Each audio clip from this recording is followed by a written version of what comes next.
You're on YouTube. You've been eating grass. It means you're going to barf. Barf out here, please, not in the house. All right? What do you think?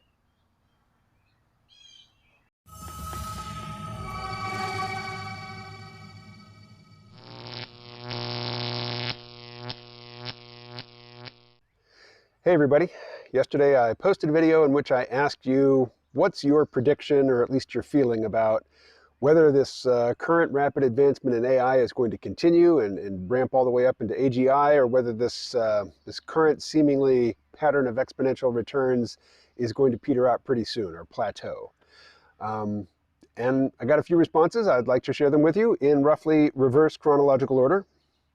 GC Miscellaneous Connection writes, in all caps, the point is not if or when the AGI or singularity happen, or the speed of technology. The point is, ever since this software has been released from developers, again in all caps, mass of humans, in all caps, people are treating the software as manna from heaven.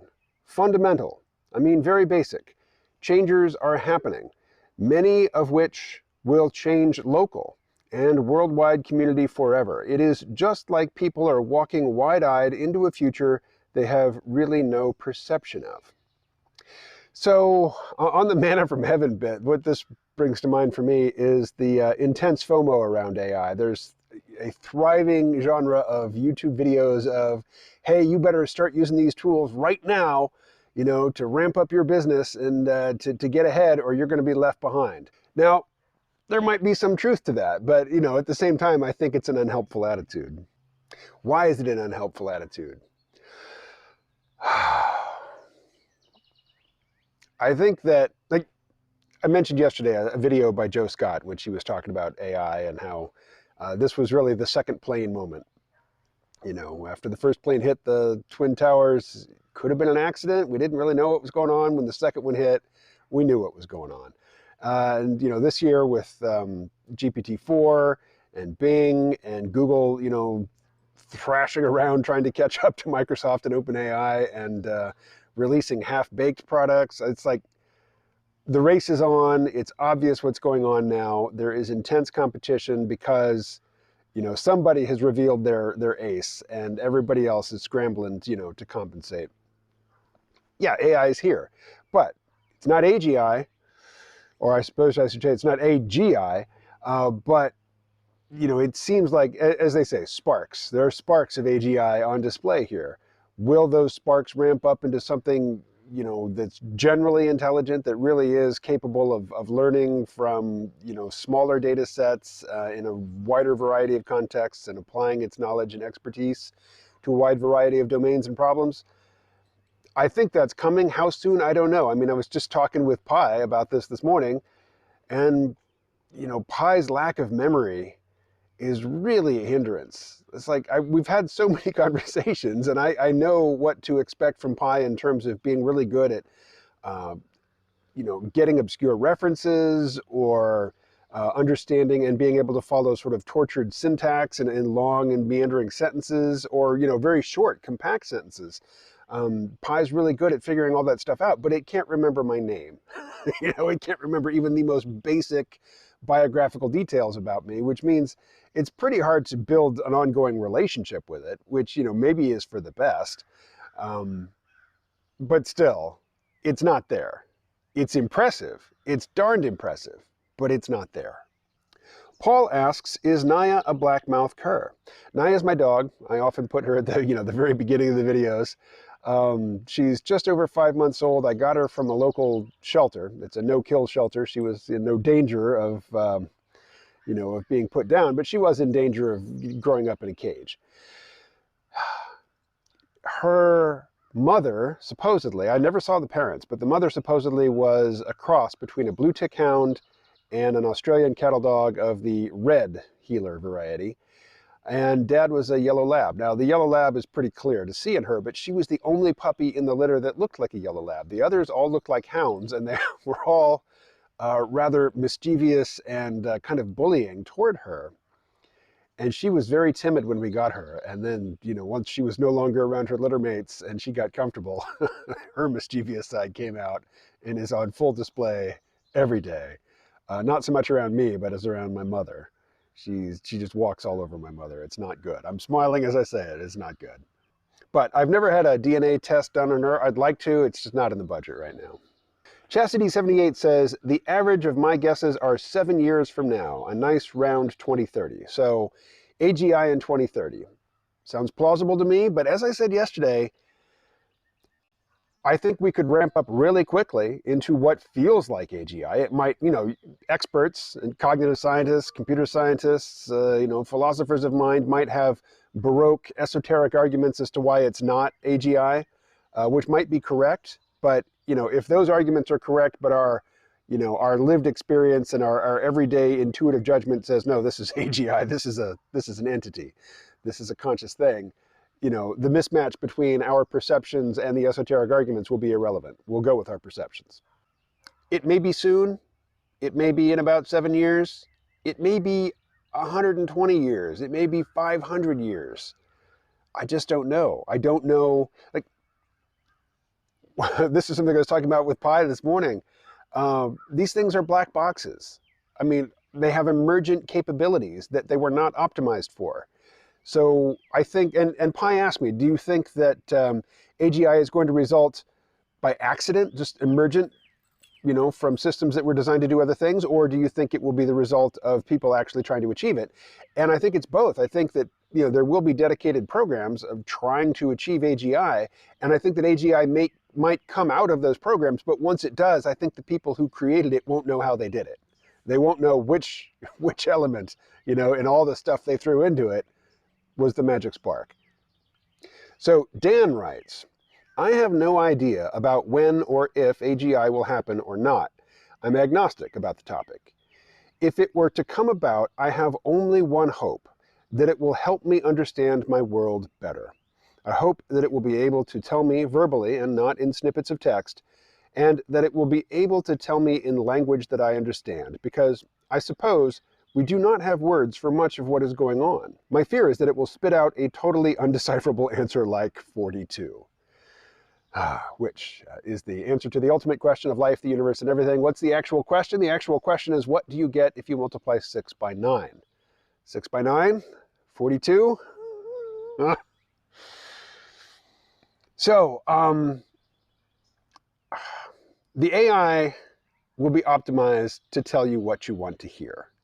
So its answers, its explanations as to why the world is the way it is will be utterly congruent with your prejudices, with your intuitions. I'm not worried that it's going to give cryptic answers to questions. I'm worried that it's going to give very believable, persuasive, false answers to questions, which it already does. Mostly, as you say, still in text snippets, but you can run it through a text-to-voice engine and hear it. It's a minor extra step. Duncan writes, I've not knowingly interacted with these chatbots, but I wonder if there is any kind of uncanny valley effect when dealing with them. And if not, is that because they're not quite real enough to trigger that response from us? Well, here's the deal. Most of them are just text. There's no face. The uncanny valley is primarily a visual effect. It's when you have a representation of a human, which is pretty close, but not quite there. We get the, I know I'm supposed to see this as a human, but I can tell that it's not feeling. That's the uncanny, that's the kind of icky feeling. It's like, oh, I don't like this. This isn't quite right. Think about amateur artists, like, high school artists, when they're trying to draw a realistic portrait, often a self-portrait, because you've always got a mirror and you've always got that willing person to sit there and, present a face for you. They're trying to use shading. They're trying to be realistic looking. And the more they try to be realistic and fail, particularly with that very low contrast sort of feathery shading that people tend to do when they're first experimenting with shading, that's the uncanny valley. It's like, ick. Not only does that not look real, but it looks unappealing. Whereas a 5-year-old's drawing, stick figure with the big head and the big smile, and the sun with a face in it, and no attempt at linear perspective, no attempt at shading. If it's in color, it's just flat colors. There's no uncanny valley effect there. In fact, those images tend to be quite charming because there's no effort made, to approach realism. and yet there's still a spontaneity to it. There's an expressiveness to it. So what I've noticed is that, you know, the aesthetic of Japanese manga and anime has utterly infiltrated Western, you know, art, particularly among young people. And I don't like it, but I can understand one appealing aspect of it, and that is that the manga face, you know, the very stylized, formulaic manga face, does not make any attempt whatsoever at realistic proportions or realistic facial expressions. It's all very formulaic. It's all, you know, just, it makes no effort at fooling the eye. And so you can take a very realistic body, and this is, you know, this is a very well-worn artistic genre, one that has, you know, transferred over to the algorithms very well. You get very realistic bodies with the manga face on them. You can have realistic lighting, very detailed costuming, very detailed anatomy, but you put the manga face on it, and, you know, you're instantly transported away from the Uncanny Valley. And I think that that's what we're going to see in, you know, in the near future, because like there are services that will create a photorealistic avatar for you to use in your videos. You type in a speech, you know, you type in the dialogue, and it will synthesize speech. They look real in stills, but in motion they don't fool the eye at all, you know. And those are definitely stuck deep in the very nadir of the Uncanny Valley. And I think that the solution to that is to cartoonify them. Give them the big eyes, you know, give them bigger mouths, give them much more simplified facial features, make one eye bigger than the other, you know, deliberately so. This, you know, knocks you right out of the Uncanny Valley. And I think one of the things that, you know, if there's going to be any AI legislation, and to some extent, you know, like Sam Altman and other AI execs who've been called to DC to testify before Congress have said, hey, we need regulation. This is very potentially dangerous technology, which is being developed in a near void of regulation. And while I'm skeptical that, you know, Congress is technically up to the task of even understanding the technology, much less having any sort of prescience in figuring out what laws need to be put in place now in order to prevent bad outcomes in the near and distant future. I think they're utterly incapable of that. You know, obviously they will employ people who can advise them, but still, I don't think, I think that the people who really understand what regulation needs to be put in place are the people in the industry itself. And when you get the industry advising, you know, regulatory bodies on how to write the regulations, what they're going to do is they're going to say, yeah, you need to write the regulations in order to favor us, the big established players, and lock out the upcoming competition. Inevitably. I mean, they are constitutionally incapable of not pursuing that if given that option. So, you know, what are our choices? Regulation written by clueless doofuses? Regulation written by and in favor of the, you know, existing industry leaders, or no regulation at all? I don't have an answer. I mean, it sounds like a rhetorical question. I don't know. It's a bad situation. But Duncan, I would highly encourage you to spend 10 minutes chatting with Pi and tell me if it seems like there's something on the other end, something with a mind, something that understands what you're saying to it. But in terms of Uncanny Valley, no, that's a visual effect. Thomas writes, it seems like we are still in early days of AI tech, but it is progressing rapidly. 5 years, maybe, until we can't tell the difference? Yes, the chatbots are getting a lot better. The video fakes get better.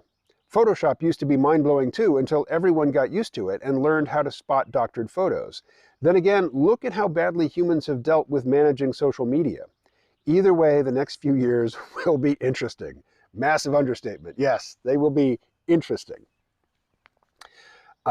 Turbulent, I expect. I mean, it's 2023. 2024 is an election year. We saw, you know, how messy 2016 and 2020 were because of social media. Add in, you know, super competent chatbots, which can be like interactive propaganda, you know, that appeal very specifically to your existing prejudices. Ugh. And look at how much AI has advanced in the last year. We've got over a year to go before the next election. And, you know, as Raskin and Harris say, 2024 is going to be the last human election. By 2028, good God, you know, that's 2 years prior to the 2030 expected singularity date from, who was it who offered that date? So Larry writes, I probably won't have a smart comment, but just based on what I've seen, read, and heard, is that AI will continue to improve exponentially. AGI is probably a lot closer than we think, but I honestly can't make an accurate prediction. Okay, I'll go ahead and try. I retire in 5 years. So I'll say that we will probably have something pretty close to AGI by then, if not sooner. Yeah, like by 2028. And Brad, with the oldest comment, writes, this feels like the Wild West, seeming to start last year. Seems to me that GPT-4 is already a significant leap from 3, and some people appear to be frightened of something like GPT-5. And there are other models and tech, and supposedly you can run a decent model on a desktop? And I guarantee that a wide range of corporations and IT consulting companies are trying to ride this bucking horse to see what profit they can get out of it, my own included. I think this is early days. Will governments step in to regulate this tech? When and how? Again, I see 3 options. Government tries to bring itself up to speed in terms of knowledge and then, you know, go beyond understanding of the current moment, which is hard enough, to predict what aspects of the current architecture are going to spool up to be, you know, the big bads potentially in the future. Do you think they can do that? Or let industry tell us what regulation, how they should be regulated, or none at all? I mean, I'm leaning towards none at all, really. Which I know is crazy. I mean, if you liken this to drugs, you know, imagine if we just said, hey, pharmaceutical industry, we haven't been very good at regulating you. We don't really hold out any hope for getting better at it. You know what? Fuck it. All the laws are suspended. Do whatever. Do whatever you want. I mean, who thinks that's a good idea? And then, you know, often AI is compared to nuclear weapons. I mean, what if we just gave up on the international nuclear regulatory regime and just said, you know what? This hasn't been perfect. We really meant to keep this down to just like 4 or 5 players, and there's what, 9? Obviously, we can't do this, so fuck it. You know, everybody just, you know, go for it. I mean, that's not a smart approach. Nobody would suggest that. I wouldn't suggest that. But, you know, when it comes to AI, and I've mentioned this in previous videos, a lot of people are fearful about AI, but the less you have to lose, the less fearful you tend to be, you know, which is why there's nothing more dangerous than a man with nothing left to lose. Is AI going to take my dog? I mean, I don't have a lot of money, don't have a job to lose. Fuck it. Let her rip. I don't care. I mean, you know, if I'm choking on the micro machines that saturate the air from the toner wars, or, you know, if I'm dissolving into gray goo, maybe I will think back on this comment and regret it, but it's not like this comment will have brought on the gray goo, you know? So fuck it. Let her rip. I don't care. I do care. That fuck it, I don't care is more an expression of the people who are fear-mongering about this. Fuck y'all. Don't care. I don't support your fear-mongering agenda in the least. People who are genuinely fearful, not because they want other people to be fearful, but because, you know, they really are in fear. I think it's because what you really fear, you fear equilibrium. You know, you feel a balancing of the societal scales. You have more than most people. You realize it. You realize that it's unearned, and you know that it can be taken away, and that scares you. Revel in that fear. Enjoy. All right, that brings us to the end. This is already more than I want to edit, but here we go. Talk to you soon. And do please keep leaving comments.